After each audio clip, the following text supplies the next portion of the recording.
Tüy şah-ı şefaat-i sevk saz-ı münacat-i hello nura hidayat-i İmam-ı mescid-u minber İmam-ı enbiya-li tül Kur'an-ı Huda-li tü Pezin em khoşbani tü şivan-ı ümmet-i yekser. Bir gülüşü vardır yakar kavurur, Resulün cemali ay utandırır.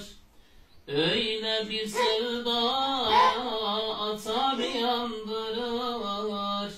Özledim Resulü görecek miyim?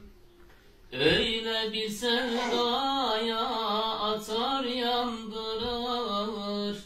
Özledim Resulü görecek miyim? Güneşleri alıp sersem önüne, Mevlam fırsat verse gelsen yanına. Affet beni deyip düşsem yoluna, özledim Resulüm görecek miyim?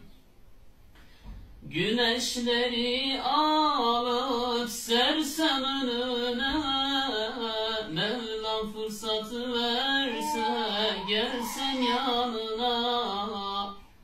Affet beni deyip düşsem yoluna, özledim Resulü görecek miyim?